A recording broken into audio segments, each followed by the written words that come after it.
De junho de 2021, reta final do nosso semestre. Vamos estudar hoje o semipresidencialismo. Júlia, obrigado. A Júlia mandou. São duas, né? É de segunda e de terça, né? Gravadas. Bom, então vamos lá. Vamos estudar hoje, então, o sistema semipresidencial e o sistema diretorial. E aí, qualquer dúvida. Ué, podemos, não tem problema não. Para que dia? Que dia que ficou o questionário, Aurora? Dia. Ô, Ah, professor, tá se eu aí, não me Júlia, engano, obrigado. tá pro dia 21, só que eu acho que a gente não vai conseguir terminar tudo até o dia 21, não. Então, pode ser dia 28, mas eu tenho que ver que dia que eu tenho que entregar a nota final, né? Porque senão fica muito em cima. Mas dia 28 pode ser, tá? Dá tempo. Pode ser dia 20. Ah, eu tenho que alterar lá agora aquele negócio lá. Eu vou alterar lá. Tem que lembrar de alterar aquilo ali. Bom, e lembrando também, eu recebi alguns e-mails com o questionário. Não é para mandar por e-mail. O questionário tem que ser lá no link do Canvas, porque é lá que eu vou lançar a nota. Eu não posso. Agora mudaram esse negócio, então Tá não pro dá. dia 21 mesmo, viu, professor? Aí você faz É, a alteração depois lá. Se o senhor quiser, eu te faço. mando um e-mail lembrando. Eu quero. Manda e-mail, não, manda um WhatsApp, lembrando. Tá? E-mail não olho, WhatsApp eu olho toda hora, aí não falha. Manda sim, terminando essa aula eu já faço isso, mas às vezes. Bom, então vamos lá. Então, voltando àqueles meus desenhozinhos, né? Que vocês viram na aula passada, esses desenhos lindos, né, obra de arte do professor. Aqui é o presidencialismo, aqui é o parlamentarismo, isso aqui é o semipresidencialismo. Né? Então, o que é o semipresidencialismo? O semipresidencialismo, vocês estão vendo que a representação gráfica ela é muito semelhante ao do parlamentarismo. Então, um judiciário autônomo, né, isso é comum nos sistemas, nos quatro sistemas, um judiciário autônomo. Lembrando, isso é importante também, que a força do judiciário, entretanto, ela varia muito de sistema para sistema. Então, você tem alguns sistemas políticos, onde o judiciário tem muita força, inclusive na construção da norma, né? Na construção.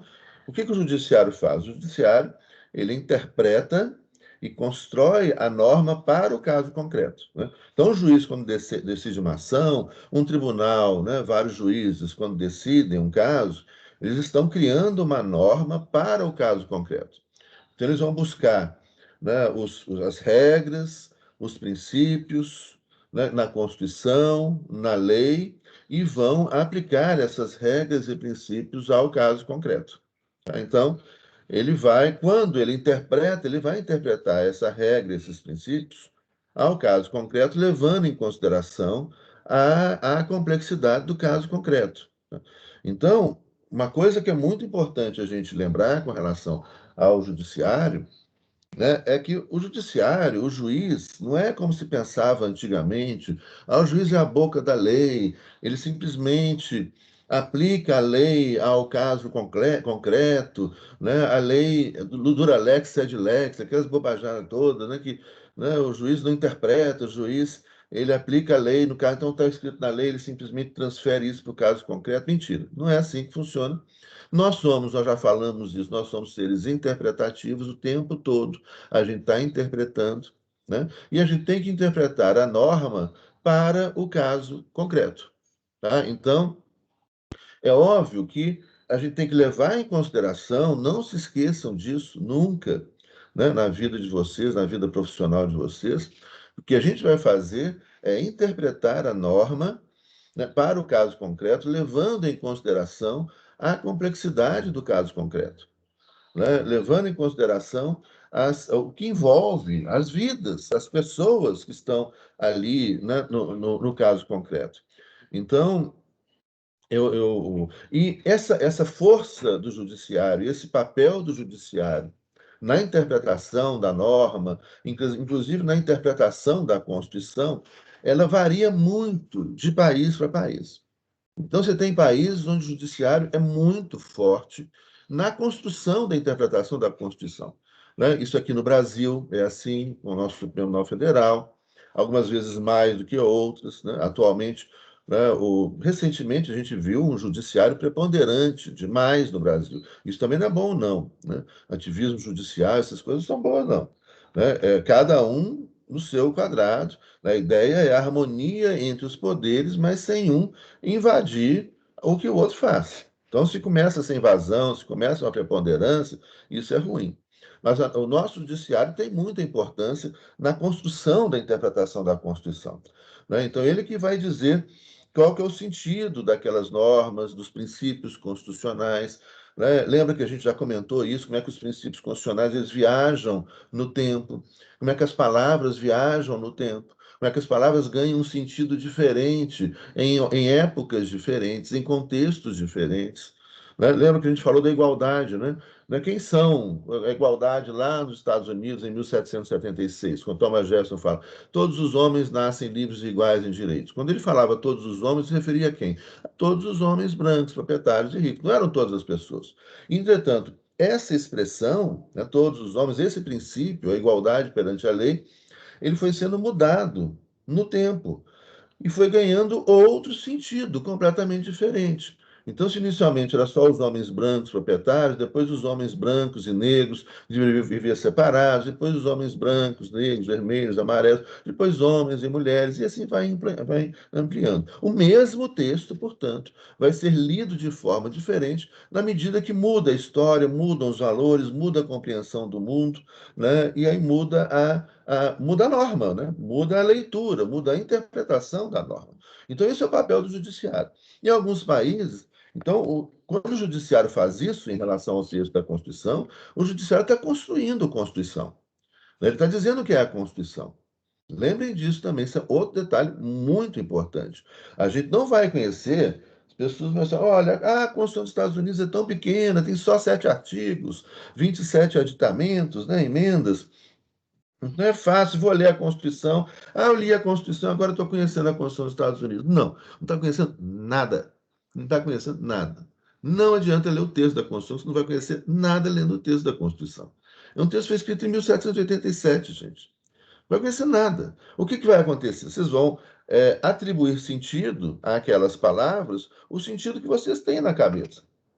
Né? Vocês, como pessoas aí, 2021, vocês vão ler um texto de 1787 e dar significado às palavras daquele texto que a gente tem hoje. Né?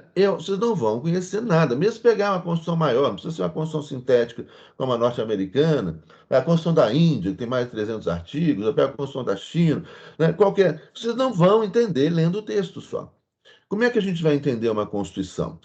Sabendo como que aquele texto, aquelas palavrinhas-chave importantes, né, como igualdade, liberdade, propriedade, segurança individual, privacidade, direitos sociais, como que isso é lido e interpretado no momento atual. E para a gente saber como que isso é lido e interpretado, né, a gente precisa ler muito mais do que simplesmente ler o texto da Constituição. Então, importante aqui, a gente não vai conhecer, né, as leis de um país ou a Constituição de um país lendo as leis e a Constituição. Nossa, pessoa, pois é, não vai. Nem a nossa, nem a nossa. Né? A gente vai ler o texto, mas a gente tem que ir atrás. Olha, quem lê, quem aplica a norma? Né? Como é que é interpretado? Então, lá o executivo, né, quando respeita a Constituição, quando aplica as normas constitucionais, né, interpreta essas normas para respeitá-las e aplicá-las na realidade. O judiciário, quando interpreta a norma para solucionar conflitos. Né? Então, isso isso é interpretação. Então, para a gente entender, conhecer uma Constituição, uma legislação, a gente tem que ler a jurisprudência, ler as decisões das cortes superiores, ler a decisão, né, da Corte Constitucional do país, da Corte Suprema do país, né, ler a doutrina. A gente tem mania de chamar de doutrina, essa expressão não é muito boa, não, né? Doutrinação, parece uma coisa assim positiva. Ler as teorias, ler os teóricos, ler os estudiosos, sobre as decisões judiciais, sobre o texto e a interpretação da Constituição. E aí, então, é que a gente vai saber o que que é. Tá? Então, olha só, que não é. Vocês não estão aqui 5 anos na faculdade para simplesmente decorar o Código Civil, o Código Penal, a Constituição e aplicar isso no caso concreto. Não mesmo, de jeito nenhum. Né? O trabalho nosso de um jurista é muito maior do que isso. Né? E quando vocês forem aí, juízes, promotores, advogados, delegados, enfim, o caminho que vocês escolherem para a vida de vocês, né? Vocês vão sempre lembrar disso. Olha, né, a minha relação com a lei e com a Constituição é uma relação de interpretação, onde eu vou fazer a interpretação, defender o meu cliente, etc., né? Mas também eu tenho que saber qual que é a interpretação que o judiciário está dando, as decisões, como é que o judiciário está lendo isso. Eu posso, inclusive, discordar da interpretação do judiciário, tentar mudar uma jurisprudência. Isso é o papel de um grande advogado, não é? Uma grande advogada, é, é isso, é mudar a jurisprudência, mudar a cabeça do juiz. Falar, ó, vocês decidiram isso aqui há 10 anos atrás, mas isso não se aplica mais não, por causa disso, disso, disso. Você argumenta, você pensa, você cria, né? Você convence o juiz. Aí quando você muda a jurisprudência, não, aí você faz um sucesso danado, aí aparecer um monte de cliente para você, né? Aí você vai, é isso aí. É assim que o negócio funciona. Não é para a gente ficar só repetindo. As pessoas que repetem, repetem, repetem, vão continuar repetindo, repetindo, repetindo. É pensar, criar, né? E para isso tem que estudar a teoria. Senão vai ficar só repetindo, repetindo. E aí não precisa fazer um curso de 5 anos. Né? Você tem, nos Estados Unidos, por exemplo, tem um curso mais curto, que é um curso de jurisprudência, que o cara decora aquilo ali e faz os trabalhozinhos mais simples. Só que esses trabalhozinhos mais simples hoje o computador faz. Né? Então não vai precisar dessas pessoas, né, que simplesmente decoram a lei para ficar copiando e colando. Aliás, não precisa nem decorar também. Se está o computador aqui, você copia e cola. Mas para copiar e colar, a inteligência artificial hoje faz muito mais rápido que a gente. Então, o nosso papel é criar isso aí. O Bruno tem uma pergunta aqui, Bruno. Cadê? Professor, o que você pensa acerca da decisão do ministro Luiz Barroso de determinar a instauração por parte do Poder Legislativo de uma comissão parlamentar de inquérito da Covid-19? Isso é ativismo político ou não? Boa pergunta, Bruno. Boa pergunta.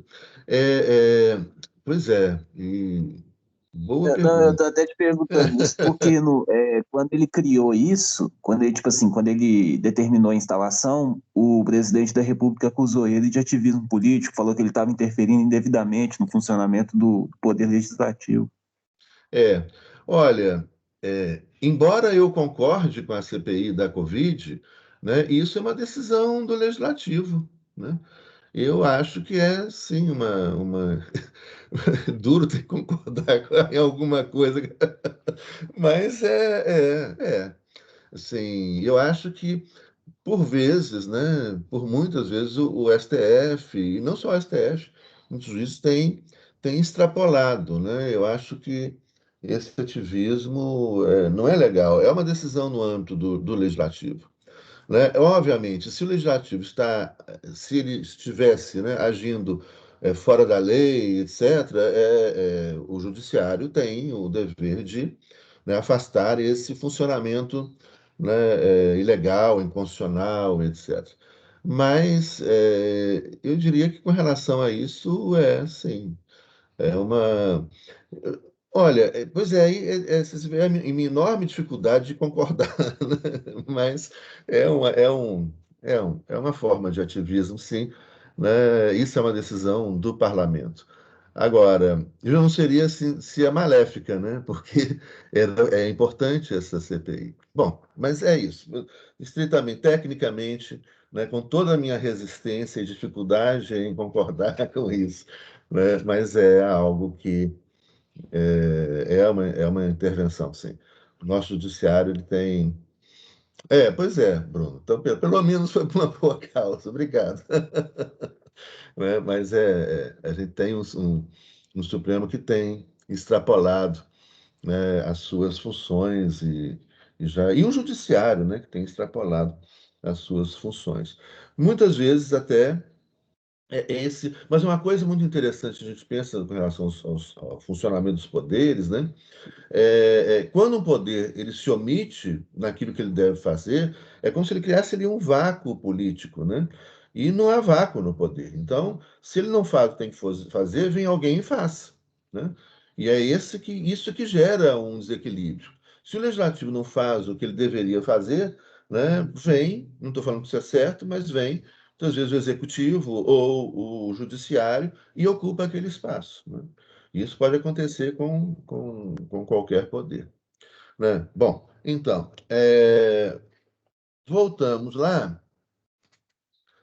o que a gente estava falando, então. Vamos voltar nos sistemas de governo, então, né? Eu estava falando justamente do judiciário, como que esse judiciário, então, ele não essa relação, essa busca do equilíbrio entre os três poderes, ele é típico do presidencialismo, né? Mas nos outros sistemas de governo, isso não é necessário, isso não acontece normalmente, tá? Então, o presidencialismo é que busca um equilíbrio entre executivo, legislativo e judiciário, né, que resulta num judiciário forte, na tradição norte-americana, e a gente copia, traz isso para cá, né, e que muitas vezes esse judiciário se torna até forte demais. A gente tem exemplos, né, que aconteceu nos Estados Unidos, tem exemplos aqui no Brasil, né, exemplos também em outros países. Agora, você tem em outros países, em outros sistemas, né, por exemplo, na Inglaterra, o judiciário é forte, o judiciário faz Constituição,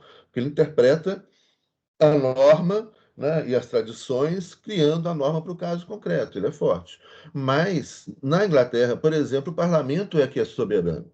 Ninguém pode se contrapor ao parlamento. Aqui no Brasil, o nosso parlamento não é soberano. Nenhum poder aqui é soberano. Nem o executivo, nem o legislativo, nem o judiciário. Então, guardem isso. Como é que funciona o nosso sistema?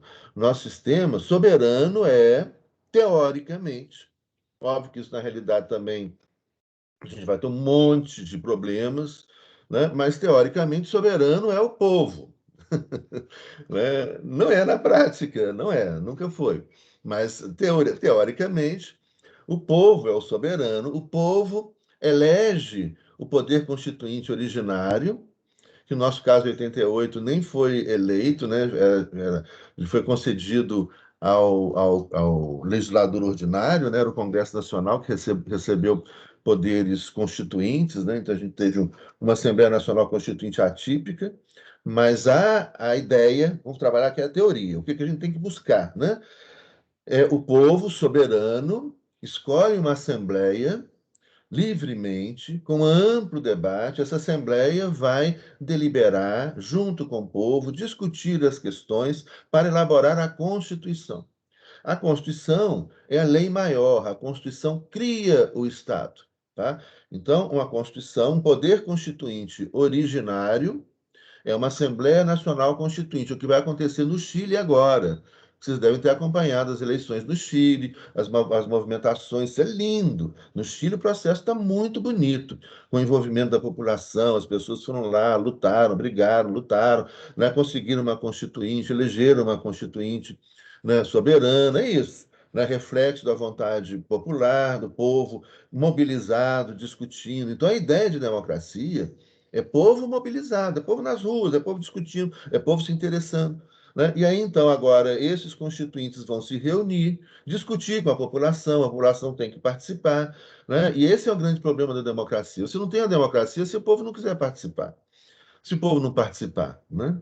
Democracia não é só estrutura que a gente está estudando aqui, não é só estrutura legal e constitucional. Democracia é participação da população, envolvimento. Portanto, população informada, organizada, participativa, que discute, pensa, e aí então essa população mobilizada vai influenciar, vai escolher e vai influenciar os seus legisladores, os seus constituintes, e esses constituintes vão elaborar a Constituição.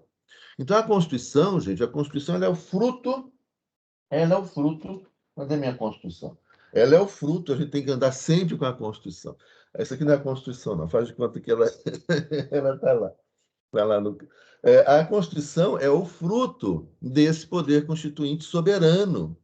Ele é soberano por quê? Porque ele não tem limites jurídicos anteriores, ele não tem limites.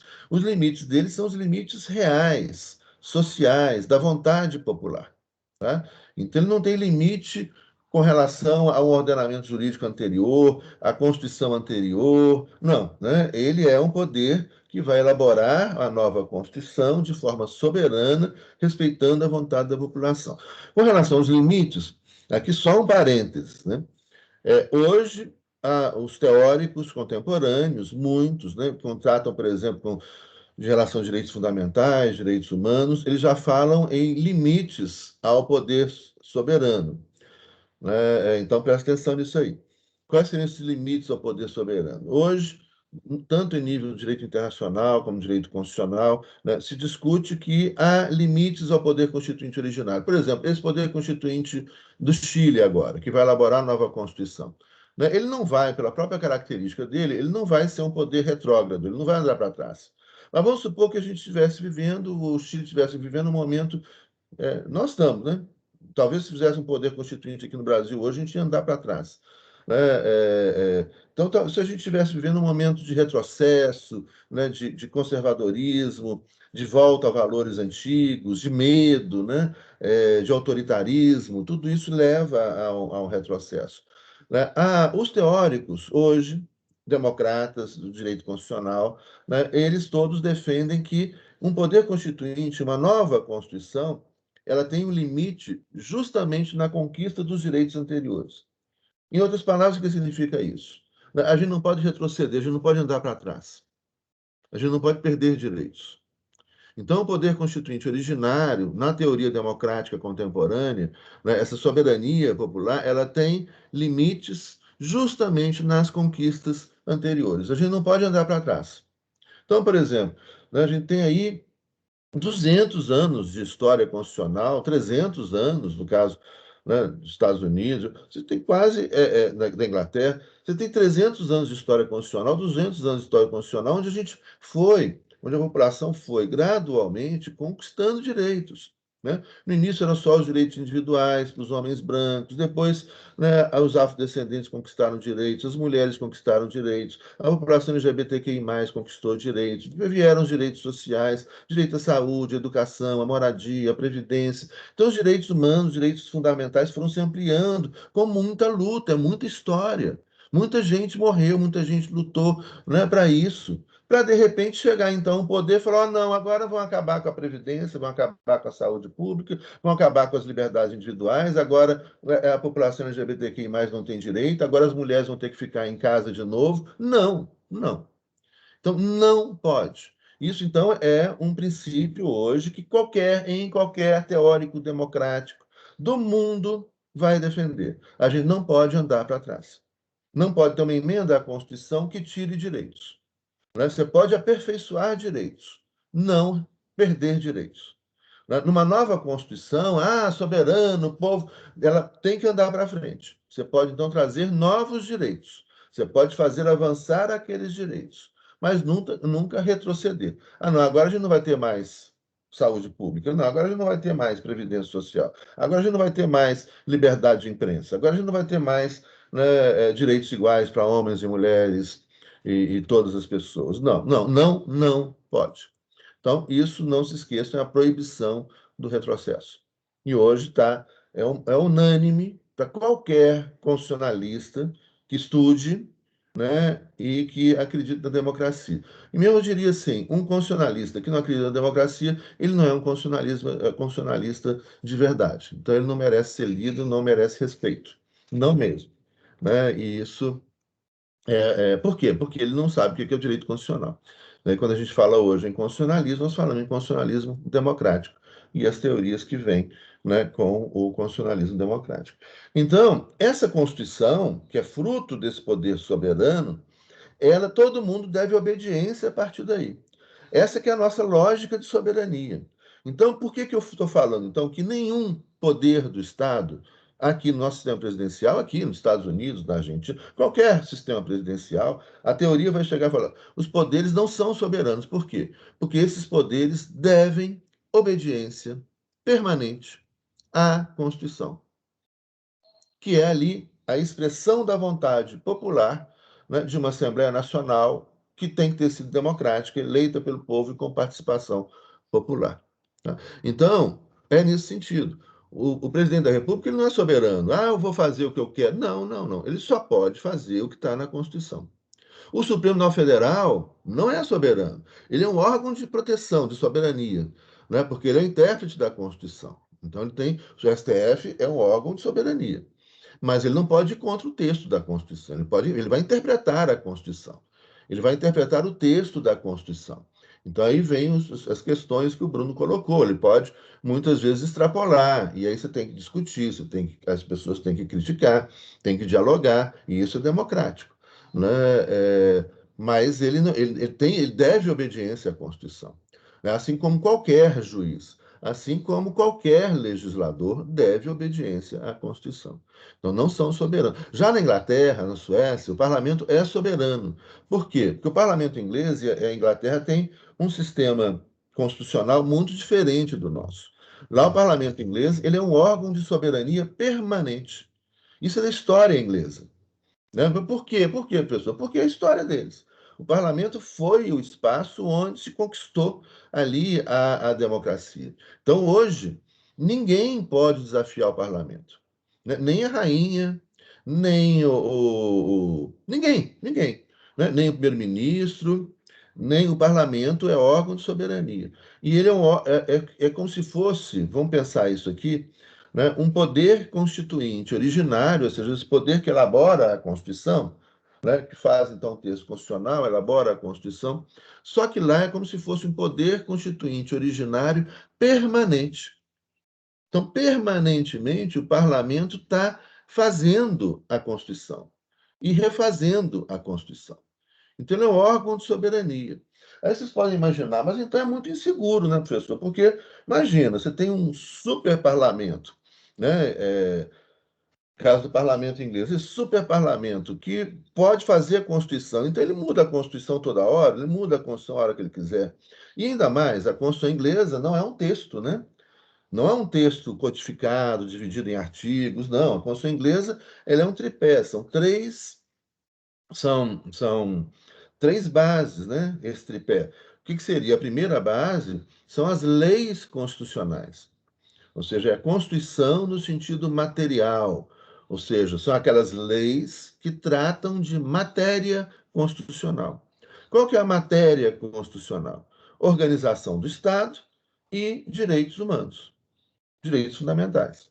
Isso é a matéria constitucional. Então, quando a gente fala em matéria, Constituição material, matéria constitucional, é proteção aos direitos fundamentais, aos direitos humanos e a organização do poder do Estado, do território, sistema de governo, o que a gente está estudando, né? Então, isso é matéria constitucional. Só que lá, essa matéria constitucional, ela pode ser permanentemente revista pelo parlamento inglês, porque não há um texto constitucional que limite a ação do parlamento. O parlamento, qualquer lei que ele faça, com maioria simples, né, que trate de matéria constitucional, é Constituição. Então a gente vai pensar, olha, isso traz uma enorme insegurança. Para nós traria, para a Europa continental, para o resto da América, traria para os Estados Unidos, para a América Latina, para outros países que não têm a tradição inglesa. Só que os ingleses têm uma tradição que é algo da cultura deles, né? E, de certa forma, em parte, transportado para o Canadá, embora a Constituição inglesa, a Constituição canadense, ela é diferente, mas tem um pouco disso, né? Austrália, Nova Zelândia, o mundo anglo-saxão, né? Tirando os Estados Unidos, mas em parte isso também vai ser transportado em parte para os Estados Unidos. Mas os Estados Unidos já tem uma Constituição codificada, sistematizada, com poucos artigos, mas tem, que é aquela Constituição de 1787. Né? O Canadá, por exemplo, não, o Canadá tem várias leis constitucionais, igual a Inglaterra, várias leis constitucionais. Então, aí você vai imaginar. Bom, a outra base, Aurora, então, primeira base, né, são essas leis constitucionais feitas pelo parlamento. Segunda base são as decisões judiciais que tratam de matéria constitucional. Então, é quando o judiciário inglês interpreta essas leis constitucionais para dirimir conflitos, para resolver problemas concretos. Então, o judiciário vai lá naquelas leis que o parlamento fez, vai nas tradições, na história, na cultura, nos valores do povo, né? Mistura isso e aplica isso para solucionar um problema. Então, isso a gente chama do. Vocês já ouviram falar muito do common law, das normas consuetudinárias, as normas costumeiras. O que é? Você tem aí nesse ponto o statute law e o common law. O statute law é quando o judiciário interpreta as leis para o caso concreto.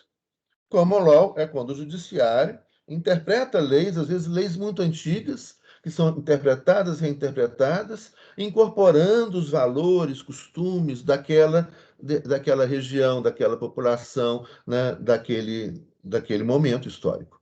Tá? Então, isso é o common law, é um direito que leva em consideração, né, os costumes, os valores das pessoas. É um direito vivo. Isso é muito bonito. E a gente começa a fazer isso, a gente começa a aprender. Né? Os Estados Unidos têm isso, não na proporção que a Inglaterra tem, Reino Unido tem, né? E outros países também começam a ter isso. E a gente começa a ter isso aqui no Brasil. Que é isso. Não tem, o que é? É o direito vivo. Para eu solucionar aquele problema, eu tenho que levar em consideração que tem pessoas ali, que têm valores, que têm história, que têm um contexto histórico, que é a realidade daquele grupo, daquelas pessoas, naquela localidade, naquela região, né, daquela família, etc., não é a mesma de outras. E que, portanto, eu não posso aplicar do mesmo jeito a lei para situações que são situações diferentes. Né? Isso é o direito vivo, isso é muito bonito, isso é muito interessante. Né? Vamos pegar um caso para exemplificar isso. Tem uma historinha que eles contam. Teria acontecido com o Kant, que é uma história mais do ponto de vista moral. Eu acho que ela traz um exemplo interessante para entender o que é essa construção, né, da Constituição pelo Judiciário, que o nosso Judiciário também faz. Né? E isso vem com o aprendizado da Inglaterra, né? E em parte também dos Estados Unidos, dessa construção da norma, levando em consideração a vida. Né? Ali tem pessoas. Então, eu não posso aplicar simplesmente a norma igual para todo mundo. Vou dar esse exemplo, que é um exemplo que ajuda a gente a entender isso. Eles contam uma historinha, que eu não sei se é verdade, eles contam para exemplificar, né, de que o Kant estava dando aula, Kant, lá século XIX, Alemanha, né, vivendo num regime que não era um regime democrático, imperial, né, então, naquela época, se tinha, né, um governo autoritário e com instituições autoritárias e com a polícia autoritária. E aí, então, o Kant estava dando aula, de repente entra um aluno barbudo, com camisa vermelha, comunista. Aí ele entra lá, professor, a polícia está atrás de mim, socorro. Aí o Kant falou, ué, esconde aqui debaixo da minha mesa. As salas de aula, né, muito comum na Europa, são anfiteatros, né? Então são anfiteatros onde você vê muito isso em filmes, nos Estados Unidos também, anfiteatros, às vezes anfiteatros menores, mas tem então uma escadinha assim, né, onde estão as carteiras, e o professor fica numa mesona grandona assim, de madeira, com um monte de quadro aqui atrás, né? E aí, então, ele estava naquela mesona de madeira grandona, fechada, assim. O aluno se escondeu fácil ali atrás da mesona dele. Sentou lá. E aí chegaram, né, 3 policiais, assim, abriram a porta e falaram, professor, seguinte, nós estamos atrás de um comunista. E aí então, esse cara está fugindo, safado, não sei o quê. O senhor podemos revistar a sala? Aí o Bucante falou, claro, pode. Eles foram passando assim de carteira, aquelas fileiras assim de carteira em formato de anfiteatro, né? Para carteira e carteira, não viram nada e não revistaram a mesa do professor em respeito ao professor, né? Ó, o cara, né? Esse cara aqui, não vamos revistar. Mas aí eles estão indo embora, aí é que é aquele drama, né?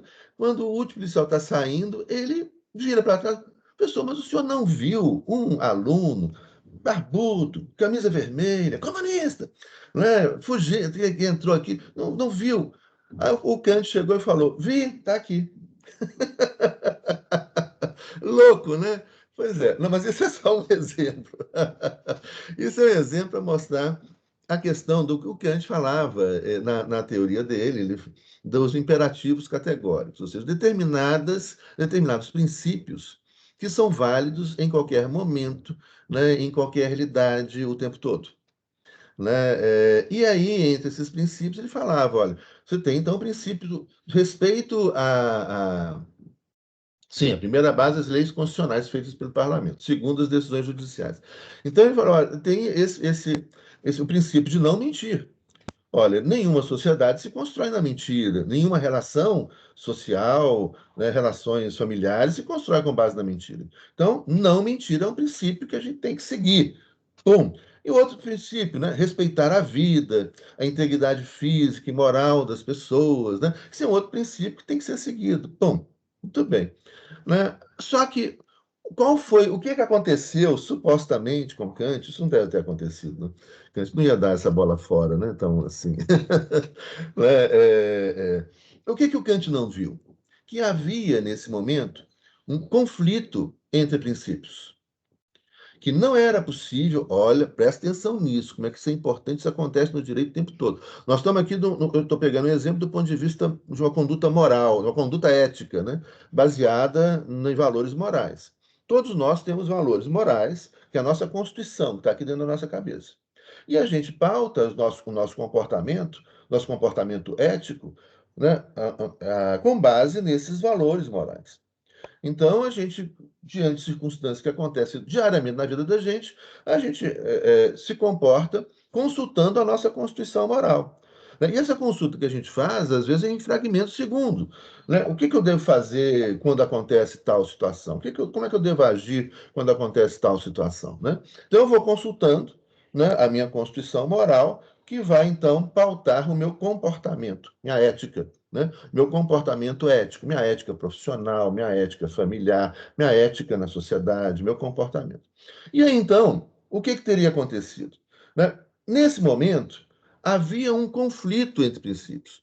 O Kant falava, se a gente trazer essa discussão, né, o Ronald Dworkin, que é um pensador, um jurista norte-americano, ele vai falar e vai trazer isso para o plano do direito, né, da construção da norma aplicável ao campo ao direito.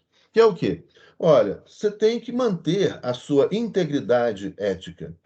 Assim como a gente tem que manter nas decisões judiciais a integridade do sistema jurídico.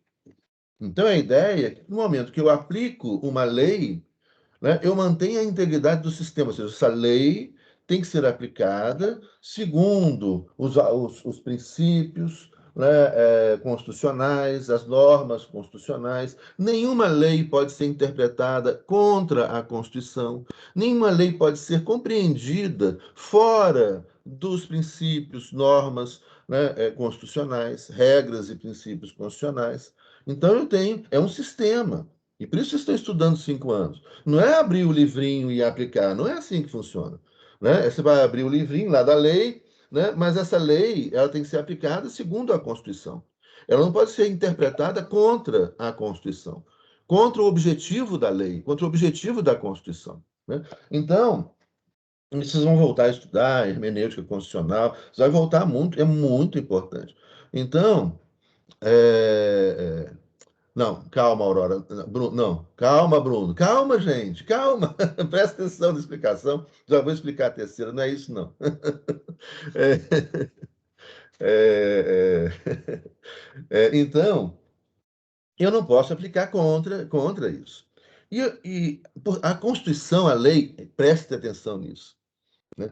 Isso é tão fundamental, tão básico, né? Mas que muita gente, às vezes, juízes, né, esquecem isso. A lei ela tem uma finalidade. Eu não posso aplicar a lei fora da sua finalidade. Entendeu? Por exemplo, a norma processual, ela visa permitir a realização do direito. Eu não posso aplicar uma norma processual que, no lugar de viabilizar a realização do direito justo, ao caso concreto, ela crie empecilhos para essa realização. Por exemplo, para protelar a ação, para evitar que tenha uma decisão. Né? Essas coisas que esses caras fazem no Supremo Tribunal Federal, pedir vistas do processo e ficar com o processo parado lá 1 ano, 2 anos, 3 anos, isso é inconstitucional. Isso é absurdo. Ah, o ministro está fora da lei? Está fora da Constituição. Um absurdo. Não é isso. Vista não é isso. Ele pediu vista do processo, Ele tem um prazo, ele vai olhar e dar prosseguimento. Ele não pode pedir vista e botar na gaveta, né? Como você tem procuradores que fazem, procurador-geral faz, como muitos juízes em tribunais fazem. Isso é errado. Por quê? Porque a norma tem uma finalidade. A norma processual tem uma finalidade, que é a realização do direito justo para o caso concreto. Se eu utilizo essa norma para não realizar o direito, para impedir a realização do direito, eu estou aplicando essa norma de forma inconstitucional, não é? Entenderam a lógica? Gente, as coisas são lógicas. As coisas são lógicas. Com lógica, não tenham medo de usar a lógica, né? Porque vai dar certo. E quando vocês veem uma coisa estranha, é porque está errado. Né? Uma coisa ilógica, está errado. Né? Um juiz ficar com um processo guardado 4 anos, está errado. Está errado. Né? Mesmo que a gente ache bom, é o caso da pergunta do Bruno ali, né? mas tá errado. Né? Ah, mas foi bom no caso. Foi, mas está errado. Né? Então, é essa a norma. Então, eu vou voltar lá no caso do Kant. O que o Kant não viu? Ele não viu, nós todos queremos manter o tempo todo a nossa integridade moral. Agora, as coisas não são tão simplesinhas assim.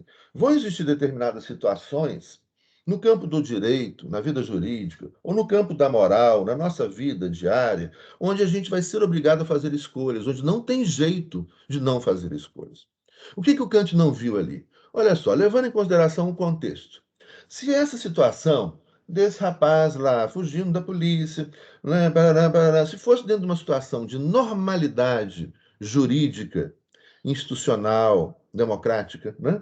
Então, aquele rapaz que está fugindo da polícia, está fugindo da polícia porque ele fez alguma coisa errada. Não porque ele é comunista, né? Porque ser comunista não é errado, é um pensamento político.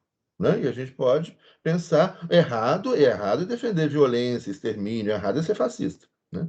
Mas defender saúde, educação, etc., isso não é errado. Então o cara, né, ele está pensando, olha, o cara tá fugindo porque é proibido pensar de determinada maneira.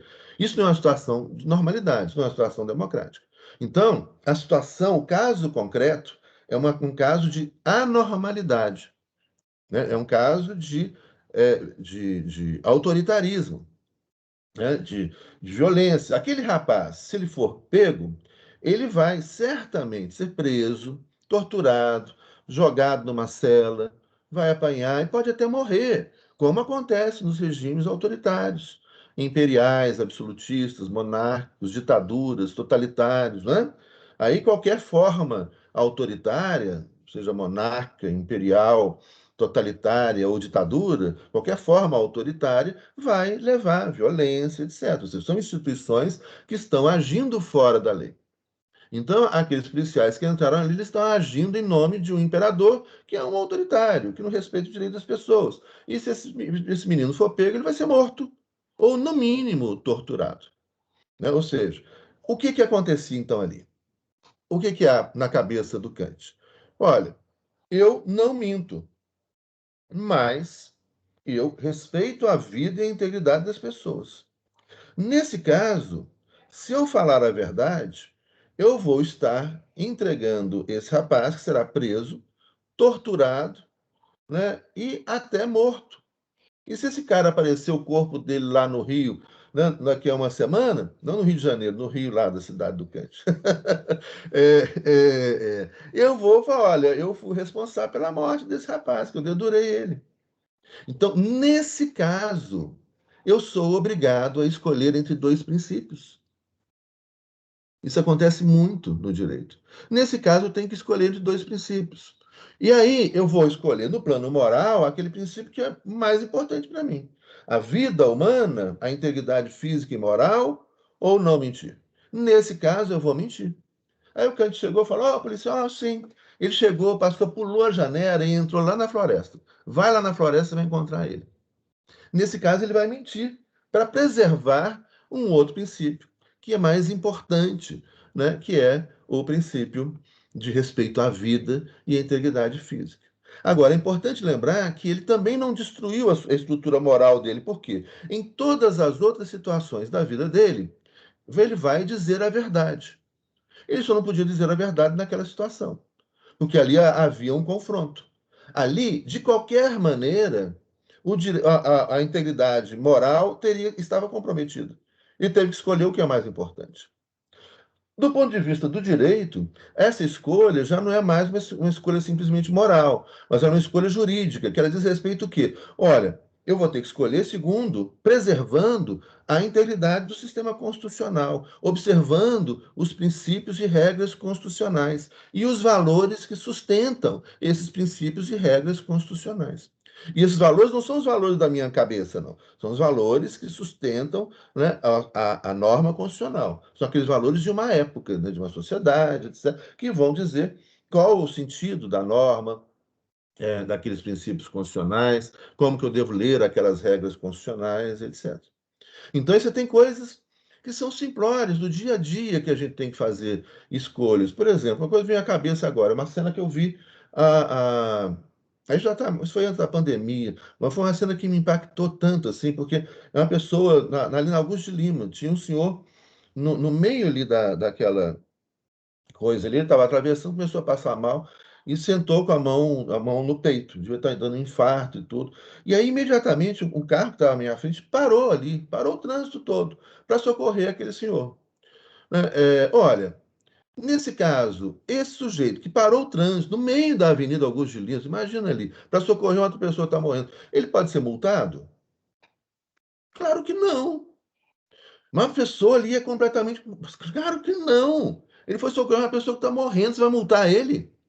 Claro que não. Isso é até senso comum, né? Isso não precisaria nem muito, não precisaria de Kant, né? Nem de grandes elucubrações, né? Filosóficas, jurídicas, de interpretação. Isso é o senso comum. Mas eu estou dando o exemplo de que, naquele momento, essa norma ela tem que ser suspensa. Naquele momento, essa norma não pode ser aplicável. Por quê? Porque ele está salvando a vida de uma pessoa. Né?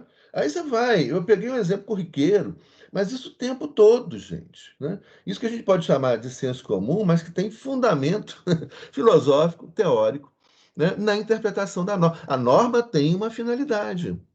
Ao aplicar essa norma, eu não posso ferir a própria finalidade da norma, é o que eu estava falando com relação ao processo. Eu não posso aplicar uma norma processual ou usar uma norma processual contra a finalidade da norma processual. Tá? Então, é isso que que o direito inglês faz o tempo todo, esse direito vivo. Isso é muito bonito. Né? E que nos Estados Unidos também acontece muito. São os precedentes judiciais. Né?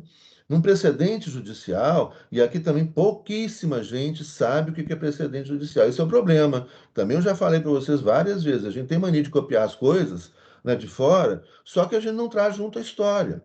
Os nossos juízes não estão habituados. A maior parte não sabe o que é um precedente judicial. Nunca aplicou um precedente judicial. Se fala em precedente judicial, não precedente judicial, o que é? Um precedente é um caso com toda a sua complexidade humana. Né? Então, um precedente fala, olha, qual foi o raciocínio que o juiz utilizou para aplicar essa norma para aquele caso, levando em consideração a situação daquela pessoa, levando em consideração os valores daquele lugar, daquela época, daquele tempo, etc. Né? Então, um precedente muda os valores, muda a sociedade. Esse precedente ele nunca é revogado. Né? Ele é superado. Fala, olha, isso foi um precedente válido para o século XIX. Não dá para a gente aplicar isso mais aqui. Não quer dizer que ele foi revogado. Não. Ele seria aplicável naquela situação. Só que aquela situação não mais ocorre hoje. Mudou a situação, os valores mudaram, as pessoas mudaram.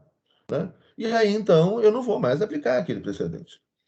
Né? Então, e isso a gente não tem essa tradição aqui no Brasil. Nosso direito não vem daí. E isso é aplicado muito errado aqui no Brasil. Né? Mas que vem de uma outra história.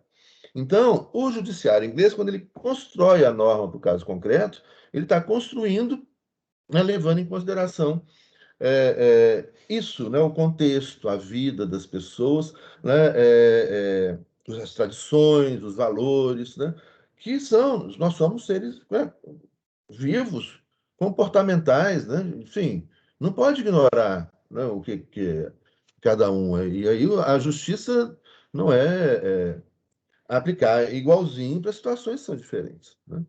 Mas então, bom, e aí você tem a terceira base do tripé. Finalmente, Aurora e Bruno, a terceira base desse tripé é o que as pessoas falam muito da norma não escrita, né? Ou seja, muita gente fala a Constituição da Inglaterra é não escrita. Não, isso não é verdade, mas ela é, em parte, não escrita.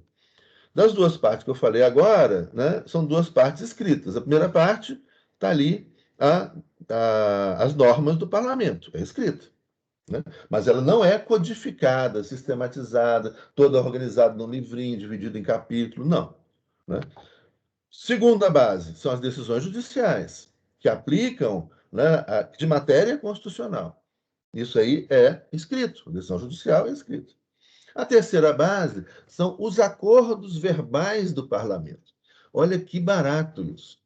Há 200 anos atrás, há 300 anos atrás, os deputados, os parlamentares criaram uma prática, combinaram verbalmente uma prática. Calma. Combinaram verbalmente uma prática. Né? E aí eles vão cumprindo. 200 anos, 300 anos, eles vão cumprindo aquilo. Né? Isso é óbvio que não tem como ser copiado. Isso é a cultura deles. É uma cultura muito, muito específica, é muito interessante. Eu tive na Inglaterra, já fiz palestras, e não só na Inglaterra, na Irlanda e tudo. Eu lembro, assim, uma relação. Isso mudou muito de um tempo para cá por causa do terrorismo e tudo, então virou uma sociedade de hipercontrole. Mas há uns 10 anos atrás, para trás, não era assim, não. Ele confiava muito na palavra. Então é tipo assim, você chega num museu, a entrada gratuita para professores e estudantes. Eu cheguei no museu e falei, olha, eu sou professor, mas sou professor no Brasil, será que eu entro gratuitamente? O cara falou, olha, claro, entra, pode entrar. Eu falei, mas eu não tenho que mostrar nada. Eu falei, não, o senhor está falando que o senhor é professor, né? Pronto, pode entrar. Isso é muito legal, mas também, se você mente e eles te pegam na mentira, aí acabou. Né? Então é tipo isso, para alugar um carro. Agora não, mas é isso, é a pena. Tá? O mundo vai ficando assim, hiper controlado por causa de coisa. Mas também era assim, não vou mostrar minha carteira do Brasil. Não, não. Não. Basta o seu cartão de crédito. Tá ótimo. Bom, também é uma cultura liberal, né? Então, é claro, você pagou, pronto, leva o carro. O resto é problema seu, né? Mas, enfim, é uma sociedade que funciona dentro dessa lógica. Eles repetem para a guarda da rainha, do tesouro real, não sei o quê, há 200 anos que todo dia eles fazem os mesmos gestos, repetem as mesmas palavras e tudo. Então, a tradição tem muita força. E aí, que vem disso. Por exemplo, a escolha do primeiro-ministro da Inglaterra não está escrito em lugar nenhum. Foi uma combinação verbal. Né? E que, entretanto, eles cumprem isso há mais de 200 anos. E aí você pode falar, olha, e como que...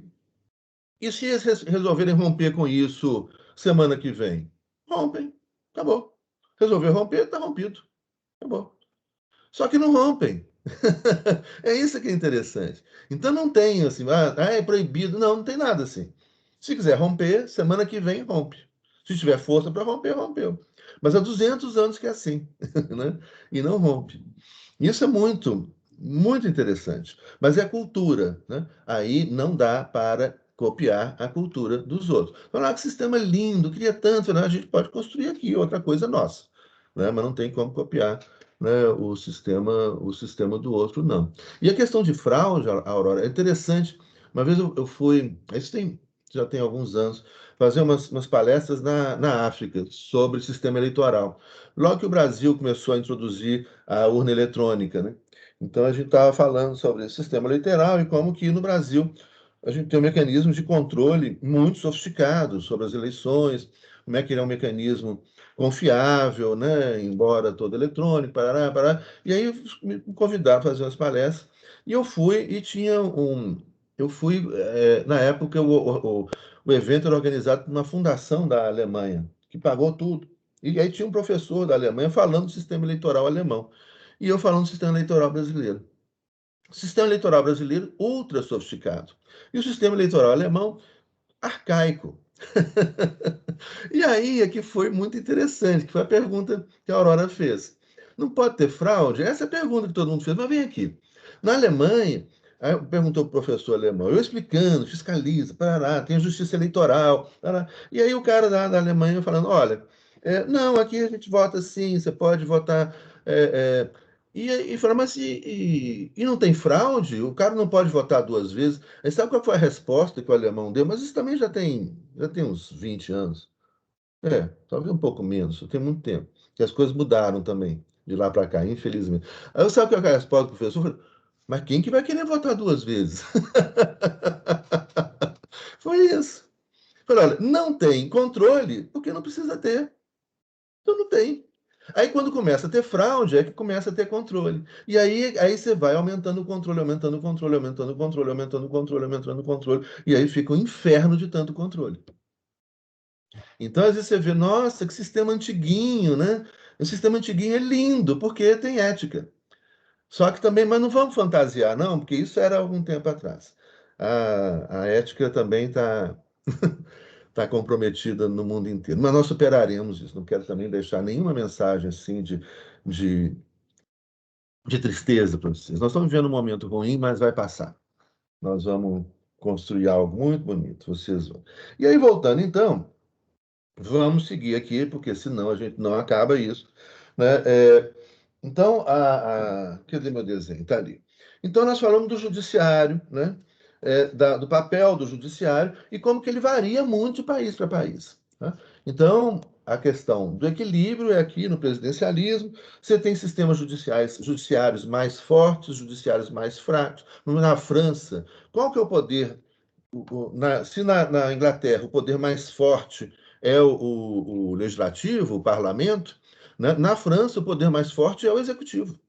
O presidente da República ele faz lei, ele nomeia o órgão de controle constitucional na França, é um órgão administrativo, né, onde o presidente escolhe um terço dos juízes administrativos, não pertence ao judiciário. Né, o parlamento escolhe um terço, a Câmara de Deputados escolhe um terço, o Senado escolhe um terço, é um órgão de natureza política. A administração pública é muito forte na França.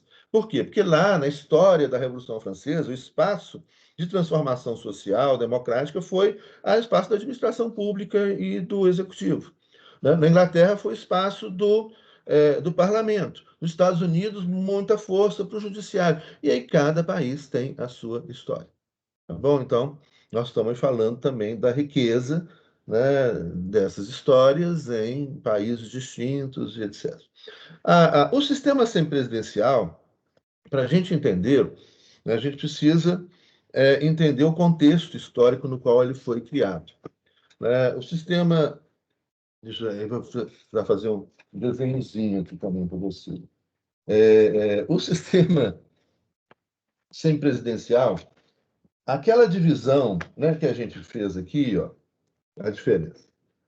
Aqui você tem o executivo, né, no parlamentarismo, essa proximidade, que é a possibilidade do governo dissolver o parlamento e o parlamento derrubar o governo a qualquer tempo por decisão política. Isso permanece aqui, ó. Só que tem uma divisão no meio aqui do executivo. O que significa essa divisão no meio, nessa representação gráfica?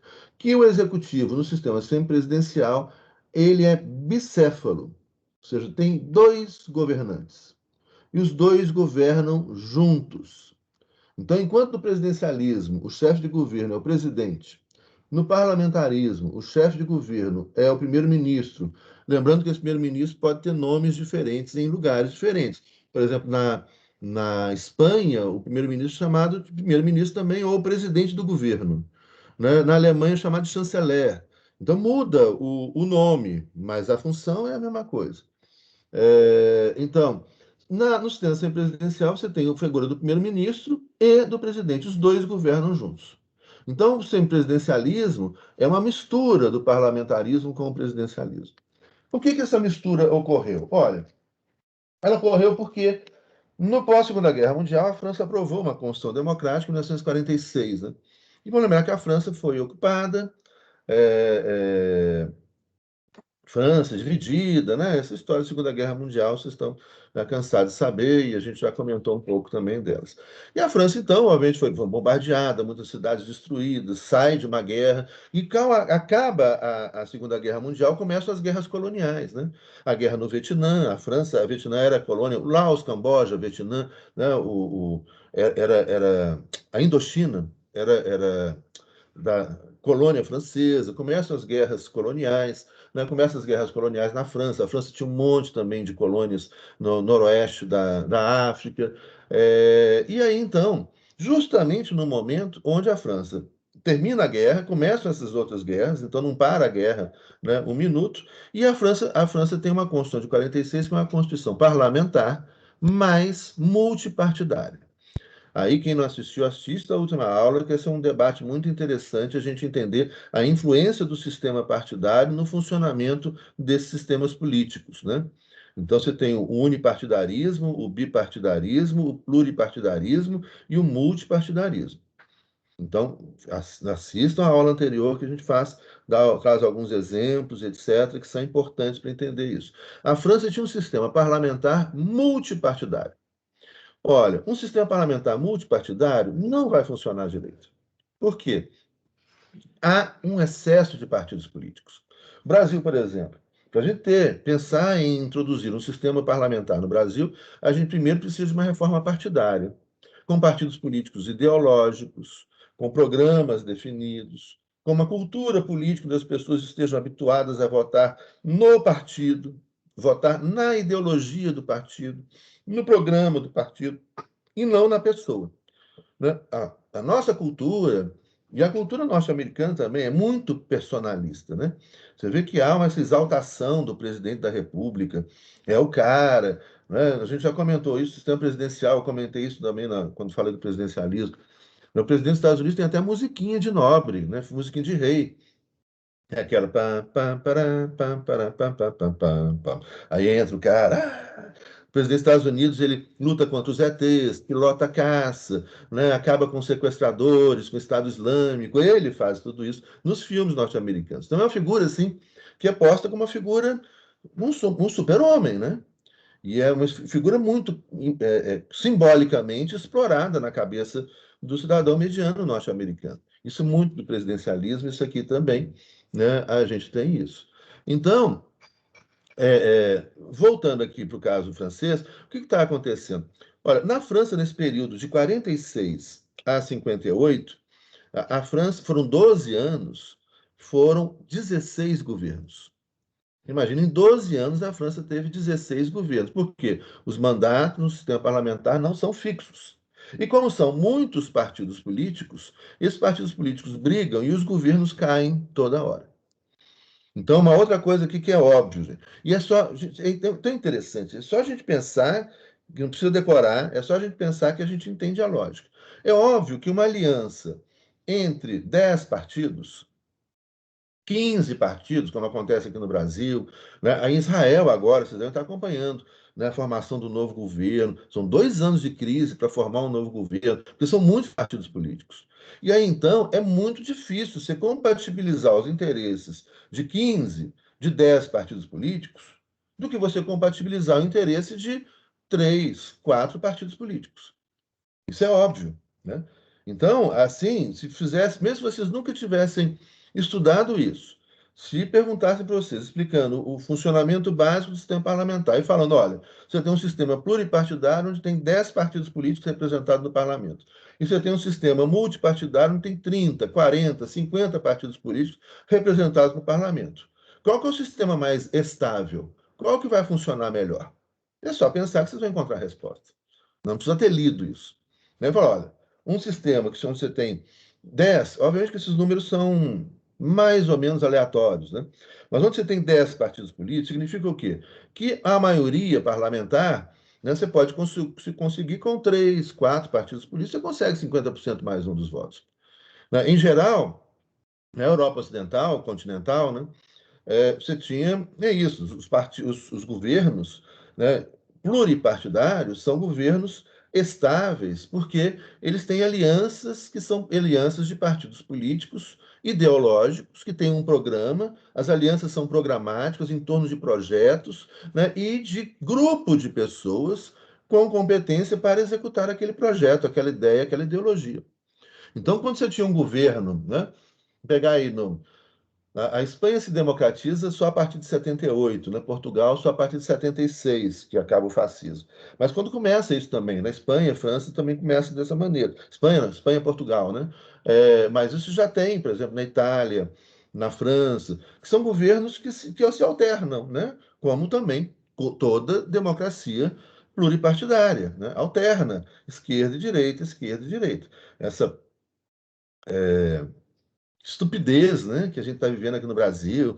Ah, que esquerda, comunista, direita. Essa burrice generalizada, isso é burrice, né? Isso é burrice. Porque um sistema pluripartidário democrático, você tem que ter alternância de esquerda e direita. Uma hora estão a França, uma hora você teve lá os conservadores, e aliados, a direita aliada com a direita. Outra hora veio a esquerda, aí os comunistas, junto com os socialistas, com os verdes. Né? Depois vem um outro governo de direita, os liberais. Depois você tem, às vezes, governos de centro, sociais-democratas com os liberais. Isso é comum, né? Isso é ideológico. Isso é a ideia da alternância democrática no sistema democrático pluripartidário. Uma hora a esquerda, outra hora a direita, outra hora o centro, e assim vai. Né? Democraticamente alternando, né? Respeitando as regras do jogo. É assim que é uma democracia. Né? É assim que é uma democracia. Então, a pluripartidária. Então, esse sistema, você tem ali essas construções. O problema todo é que, se você tem uma aliança, por exemplo, como se já teve governos franceses, uma aliança entre, que eu citei aqui, comunistas, socialistas e verdes. Olha, os três partidos são de esquerda. Os três partidos têm uma ideologia semelhante, não é mesmo? Eles têm programas semelhantes. Então, eles vão se entender para conseguir ter uma maioria para escolher um primeiro-ministro. Né? Ou, no outro momento, você tem ali uma aliança de um partido, né, na França, por exemplo, você tinha um partido gaullista, o Rassemblement pour la République, né, a União pour la Démocratie Française. Você pega os partidos de direita, né, que vão fazer uma aliança, né, conservadores e liberais, muitas vezes, vão fazer uma aliança à direita. Né? E aí, então, eles têm, são 2, 3 partidos, no máximo 5 partidos. É lógico que se essa aliança ela é ideológica, programática, em torno de projetos e não de pessoas, em torno de interesse público e não de interesses pessoais, né? Essa aliança é uma aliança duradoura, não é? Aí você tem governos que funcionam. Uma característica do sistema parlamentar é que o sistema parlamentar ele é sempre majoritário. Então, tecnicamente, é um governo viável. Né? O problema do presidencialismo é que você pode ter um presidente que não tem maioria no parlamento. Então, nesse caso, o governo fica inviável, porque o governo, para governar, ele precisa ter maioria. Então, se você tem um presidente que não tem maioria no parlamento, ele não governa se o parlamento não quiser. Né? Como aconteceu com a presidenta Dilma. Ela não governou um dia. Por quê? Porque o PMDB lá daquele cara não deixou ela governar. E o PMDB fazia parte do governo, né? Era o vice-presidente. E o pior é isso. E não governou um dia, porque você não governa sem o apoio do parlamento. Se o parlamento não deixar, você não governa. Você não aprova a lei orçamentária, não faz nada. Né? Então, você precisa do parlamento para governar. Agora, o que aconteceu na França, como eles estavam vivendo um multipartidarismo, você começa aquelas alianças de 14 partidos políticos, de 15 partidos políticos. Olha o que está acontecendo em Israel agora. E aí, então, o que acontece? A chance, principalmente em momento de crise, desses governos, dessa aliança político-partidária para escolher o primeiro-ministro, ela se desfazer é muito grande. Né? Uma briga entre 15 é muito mais fácil do que entre 5 ou 3. Né? E partidos políticos, principalmente, que não são partidos políticos coerentes. Porque quando você tem muito partido político, você tem aqueles micro-partidos políticos, pequenos partidos políticos, a gente tem um monte aqui no Brasil, que eles não estão nem aí para o interesse público. Aliás, aqui a gente tem um documento histórico no Brasil, né, que vocês, se não viram, né, vocês podem ver, está gravado, que foi no processo de impeachment da presidenta Dilma, a declaração de voto dos nossos deputados e senadores. Aqui é um documento histórico. Os deputados e senadores, eles confessaram quem que eles representam. Foi confissão. Isso é um documento público. Confessaram. O cara falava, em nome do meu filho, do meu tio, do meu avô, do meu cachorrinho, da minha esposa, do meu marido, não sei o quê, né? Eles votam em nome do marido, da esposa, do tio, do avô, da minha família, do meu cachorrinho, do meu filho. Teve um que levou o filho para votar. Ou seja, eles confessaram, não tem espírito público. Eles não têm a menor ideia do que eles estão fazendo lá. Eles estão pensando no interesse deles. Eles estão ali defendendo o interesse deles. Esse centrão, por exemplo, centrão é só interesse pessoal. É só interesse individual. Não tem interesse público. Né? Então, é óbvio que esse negócio não pode funcionar, é óbvio. Eu faço uma aliança, então, meu partido é um monte de interesses individuais, privados, né? Aí como é que funciona? Aí você começa a distribuição de cargos, corrupção, aí você paga para o sujeito votar, etc. É o caos, esse não tem sistema político que funcione. Então, excesso de partido político é ruim, mesmo se não fosse isso, né? Interesses pessoais, etc., que em alguns lugares, em outras culturas, isso é menos, como, por exemplo, no caso da cultura francesa, mas já se o francês se tem partidos políticos onde o interesse privado, né, ele é muito menor, ou em alguns casos é muito menor, mas você tem, ao mesmo tempo, conflitos ideológicos políticos muito maiores. Então, você tem que reduzir o número de partidos políticos. O que aconteceu, então, 12 anos depois, em 1958, o que foi? O parlamento falou, olha, não dá, a gente não tem governo, o governo cai toda hora, né? 12 anos, 16 governos, a França está em guerra, está dividida, ameaça de guerra civil, que agora, de novo, voltaram a falar nisso, né? Na França, incrível, né? Que a gente já imaginava ter uma cultura, e que tem uma cultura política muito sofisticada, né? E aí, então, os caras lá brigando, cai governo, o país se desmontando e não tinha governo. Então, o semipresidencialismo veio para isso? Como é que ele surgiu? O De Gaulle, o general De Gaulle, outra discussão muito importante, né? O general De Gaulle ele foi herói da Segunda Guerra Mundial. Né? Eu não vou falar da história dele, não, mas eu acho sempre o caso do herói De Gaulle interessante, né? Porque os caras ficaram brigando, morrendo, matando lá em Paris e o De Gaulle em Londres no rádio, né? É, mas era uma liderança no rádio, né? Mas ele não estava lá, né? Lá no meio dos franceses, lá lutando contra os nazistas, né? Estava lá correndo risco, matando, morrendo. Mas, enfim, o De Gaulle é um herói, ele volta para a França para fazer o desfile, né? Em Paris liberada, né? E aí, então, o De Gaulle é um herói de guerra e ele é eleito presidente da França pelo parlamento francês. No sistema semipresidencial, a eleição ela era indireta, ou seja, o parlamento, em geral, no sistema parlamentar, a eleição do presidente é uma eleição indireta. Ela é feita normalmente pelo parlamento, pelos deputados, ou deputados e senadores, ou por um colégio eleitoral. O exemplo assim, de eleição direta no sistema parlamentar é só o exemplo português. Em Portugal, o presidente da República, a gente teve eleição recentemente, o presidente da República em Portugal é eleito pelo voto popular, mas ele não governa, quem governa é o primeiro-ministro. Justamente por esse motivo, nos outros sistemas parlamentares, por exemplo, os sistemas parlamentares republicanos, Itália, Alemanha, Áustria, o presidente da República ele é eleito ou pelo parlamento só, como na Alemanha, na Áustria, ou pelo um colégio eleitoral onde participam os parlamentares, como na Itália. Tá, então a eleição é indireta do presidente, mas ele não vai governar. O presidente é aquele que vai fazer a função de chefe de Estado, um poder moderador. Ele pratica determinados atos importantes para o funcionamento do governo, etc. Mas quem governa é o primeiro-ministro, no sistema parlamentar. Né? Bom, a França, em 46, a Constituição de 46 era parlamentar, e o De Gaulle é eleito presidente da França no sistema parlamentar, o que significava que ele não governava, ele não tinha poder, é um poder simbólico. Quem governava era o primeiro-ministro. Aí o De Gaulle chega e fala: olha, não, eu quero poder. Então, isso também é uma outra coisa muito interessante para a gente pensar. Muito.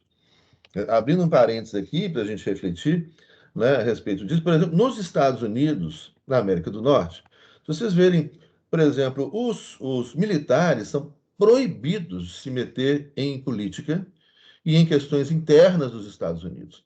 Não pode. Eles não podem ter manifestação pública. E é óbvio que não podem. né? Se vocês verem o discurso da União, quando o presidente da República anualmente faz aquele discurso, já devem ter visto isso, claro, né? Ele faz um discurso falando como é que vai o governo, etc. E aí vai o Congresso reunido, senadores, deputados, e aí você tem militares, geralmente eles sentam, isso varia às vezes, mas eles sentam nas primeiras fileiras, né? Aí você tem um cara, um almirante, um brigadeiro, um general, né? Eles sentam com a mão em cima da perna, não dão uma manifestação facial, não batem palma em nenhum momento. Eles não podem se manifestar. Rir, achar ruim, não pode. Não pode bater palma. Um oficial da ativa das Forças Armadas dos Estados Unidos não pode ter opinião sobre política interna. O exército norte-americano é para proteger os Estados Unidos dos inimigos externos. Ele não pode atuar em território norte-americano. Vocês viram lá na posse do Biden a Guarda Nacional, e polícia, né? Não, não pode. Por quê? Eu não vou. Os nossos inimigos não estão dentro dos Estados Unidos, os nossos inimigos estão fora dos Estados Unidos. Como é que você põe o exército para atuar dentro de um país? Isso só na expressão que até o Bush falou. Não, eu não vou usar essa expressão, que é uma expressão preconceituosa. Mas é só Pois é, não pode.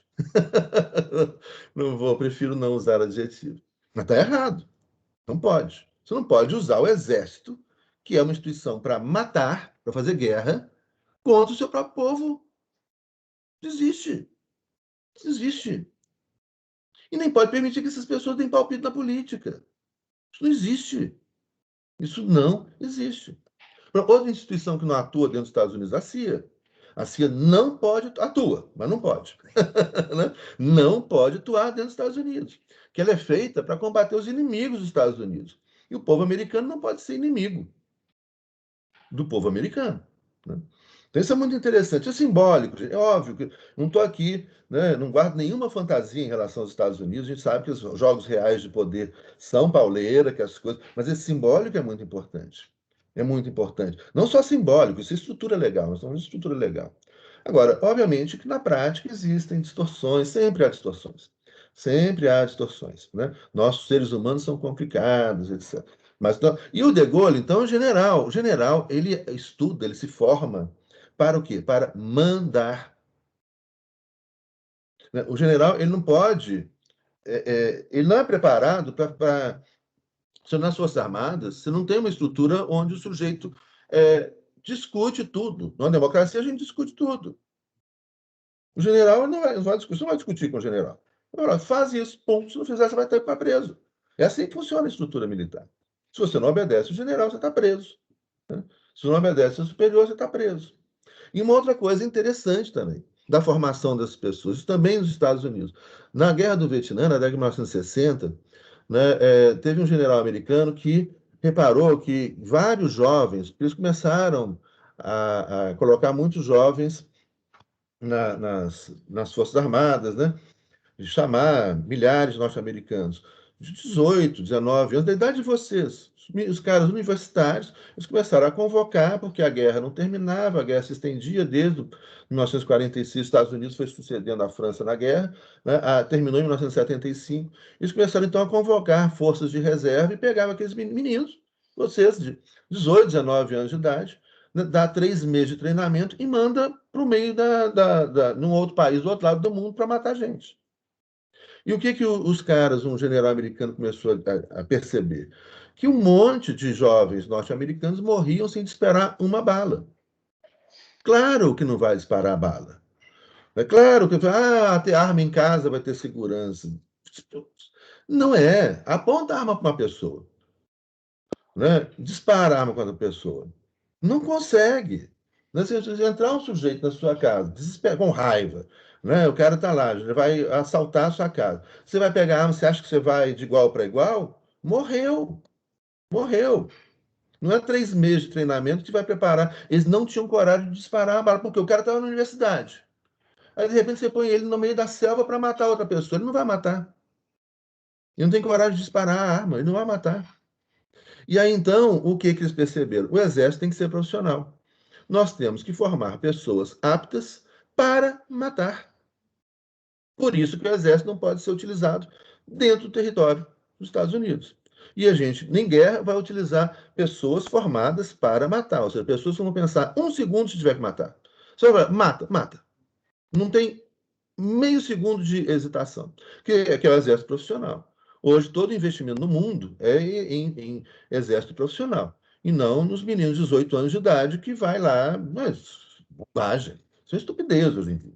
É exército profissional, que os caras são formados para matar. Aí então você tem isso, olha, a polícia é formada para proteger, o exército é formado para matar, né? O advogado é formado para isso, o médico é formado para aquilo.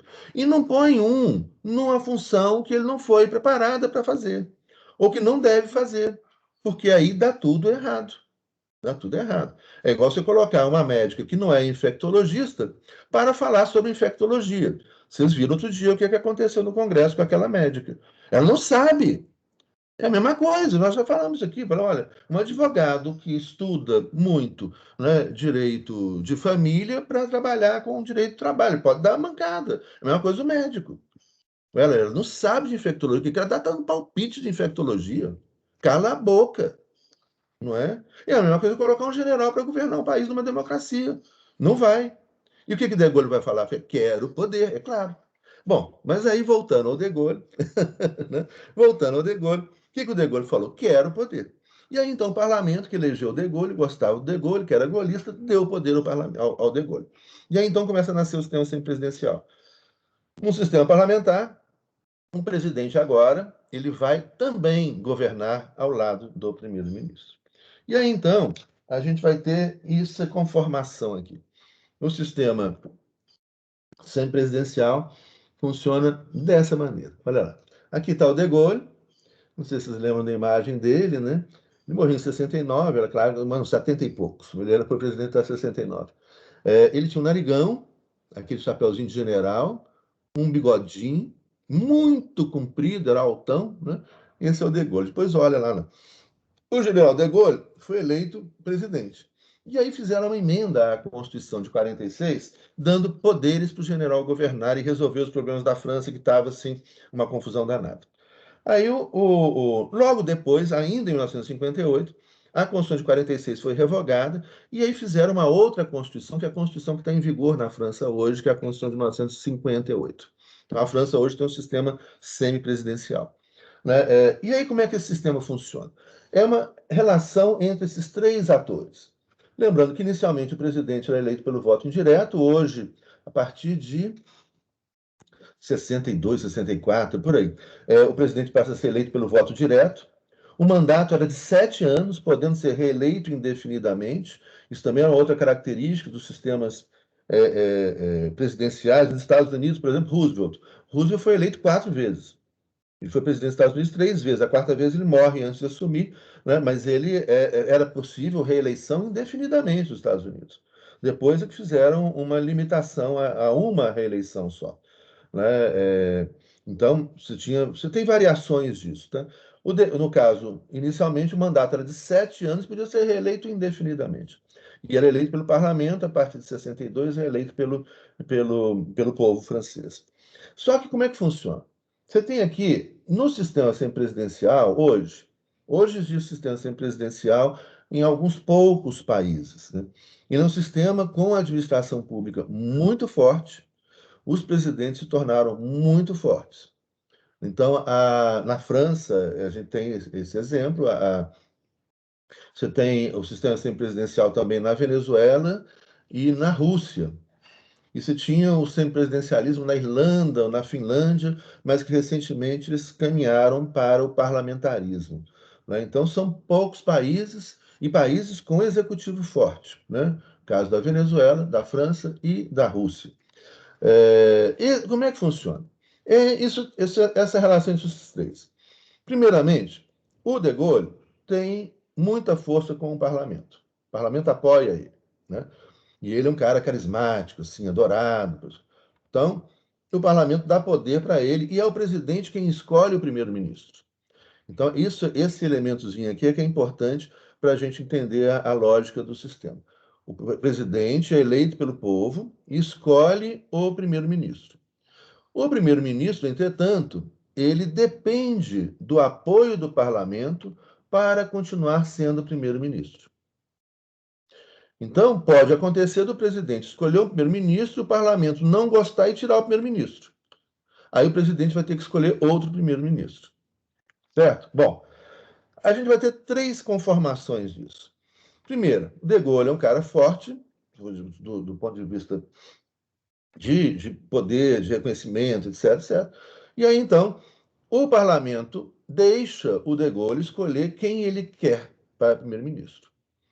Então, o que a gente pode imaginar? Se vocês fossem um presidente na França, tivessem o apoio do parlamento para fazer o que vocês quisessem, e aí vocês vão escolher o primeiro-ministro. Vocês vão escolher o primeiro-ministro forte, da sua estatura, vamos dizer assim, né, que tem opinião, etc., ou vão escolher o primeiro-ministro que vai fazer tudo que vocês mandam?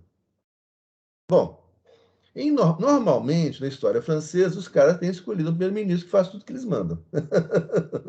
Eu não vou escolher um cara para governar comigo, para criar casa comigo. Então, o De Gaulle vai escolher um De Gaullezinho, que vai fazer tudo o que ele quer. Mas isso porque ele tem apoio do parlamento. Bom, isso seria o primeiro momento assim, dessa história do semipresidencialismo francês, que vai de 1958 até 1969, quando De Gaulle renuncia. Teve aquelas manifestações mais de 68, manifestações estudantis, operárias, né, questionando o sistema e etc. E De Gaulle acaba renunciando. Lembrando que ele tem uma gestão bastante autoritária pela personalidade dele, pela formação dele, né, enquanto militar. E quando as coisas não começam a sair como ele quer, ele cai fora, morre também pouco depois, no início da década de 1970. O segundo momento, então, vai ser o momento onde há uma coincidência, então olha esse elemento que é interessante, entre parlamento, presidente e primeiro-ministro. Coincidência como? Por exemplo, você tem uma eleição para presidente e é eleito um presidente de direita.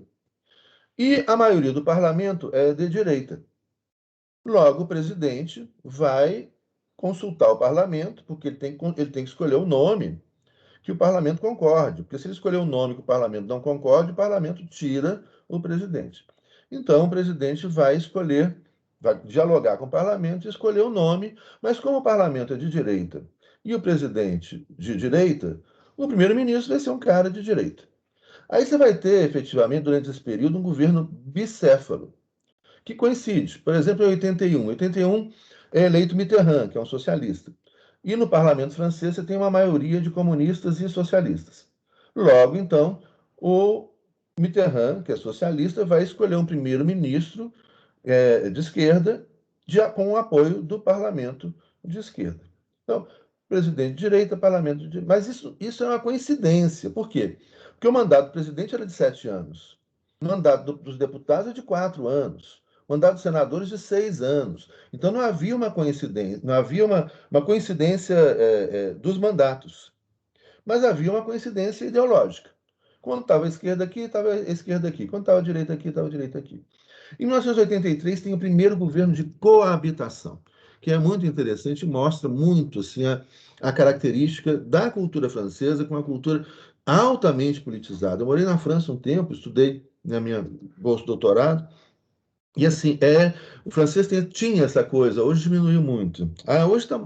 Gente, mas vai passar, tá? O mundo hoje tá sem graça, não, tá emocionante, mas tá feio.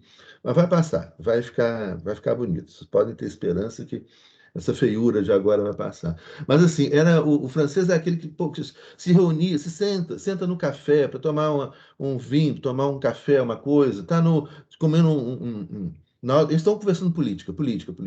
Então, é um povo muito politizado. A política faz muito parte da vida dos franceses. Eu lembro, eu cheguei lá, né, a gente chega os primeiros dias, assim, de solidão, sozinho e tudo, e aí tinha manifestação, toda semana tem passeata.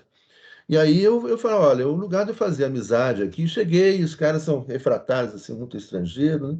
Cheguei para estudar lá, para minha bolsa de doutorado, e aí eu falei, vou fazer amizade em manifestação política. Aí eu olhava lá, tinha uma manifestação, tinha bandeirinha vermelha, lá ia eu. Porque os caras da esquerda são mais simpáticos, assim, né, não são racistas, não são, né, não vão, eles tratam bem estrangeiro. Vinha a bandeirinha vermelha, lá ia o Zé Luiz atrás da bandeirinha vermelha.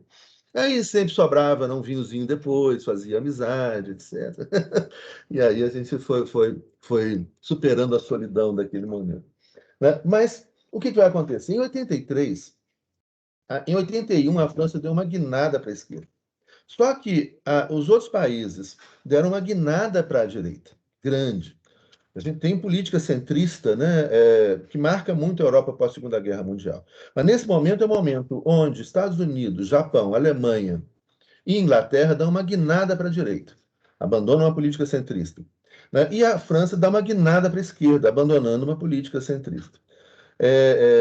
E nesse momento a França fica isolada. A França era a quinta economia, as 4 maiores economias do planeta, Estados Unidos, Japão, Alemanha e Inglaterra, naquela época, não são hoje, né, mas naquela época, davam uma guinada para a direita.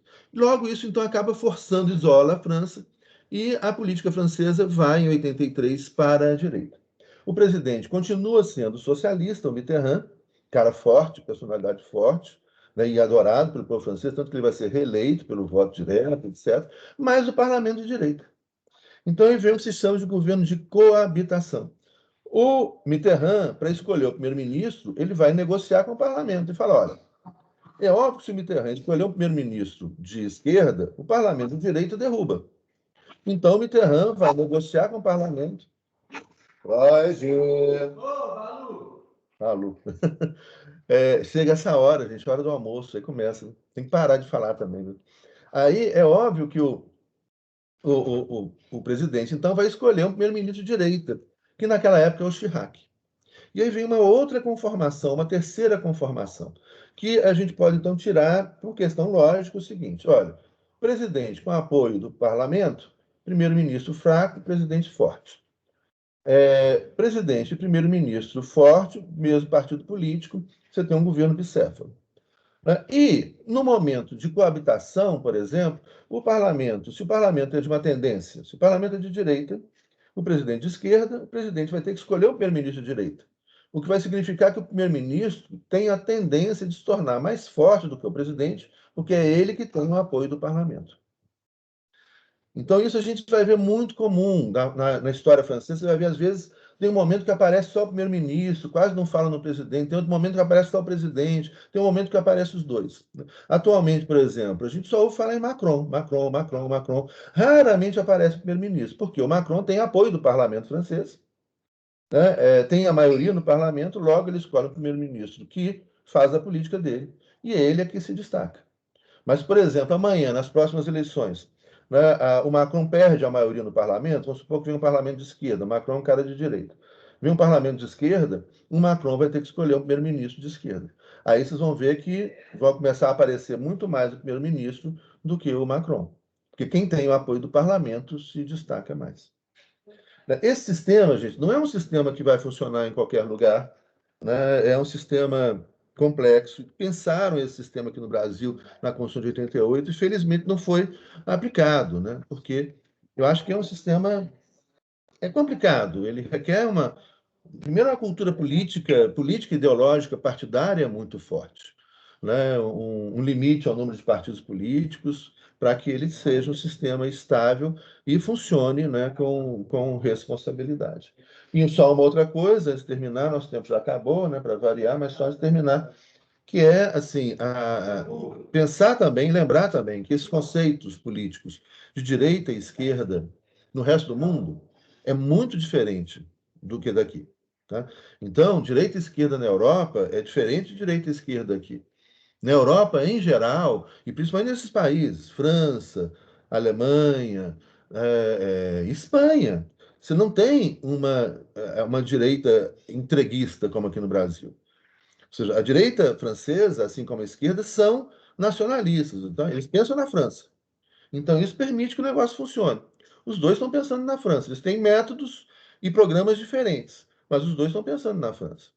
Não tem esse negócio aqui. Um quer privatizar tudo, entregar tudo. Vamos entregar a Petrobras para uma estatal chinesa, vamos entregar não sei o quê para uma estatal de outro lugar, porque aqui também tem que privatizar para entregar para a estatal. É isso que a gente está fazendo, né? Privatizar agora a Eletrobras, vai entregar para uma estatal chinesa. Né? Assim, então, esse negócio de entregar o país, de acabar com as nossas instituições, não é assim. Então é muito diferente. Então, quando você fala, aí é muito mais fácil você ter acordo entre direita e esquerda, porque os dois pensam na França. Eles discordam com relação a determinadas políticas públicas, políticas econômicas, etc. Mas a França, em primeiro lugar, estou falando no caso francês. né? Aqui não. Aqui você tem entreguistas, e inclusive aqui a gente tem algo sui generis, que é único no mundo, né? Que são nacionalistas contra o próprio país. Né? São nacionalistas que usam a bandeira de outro país. Isso eu só vi no Brasil, não vi em nenhum lugar do mundo.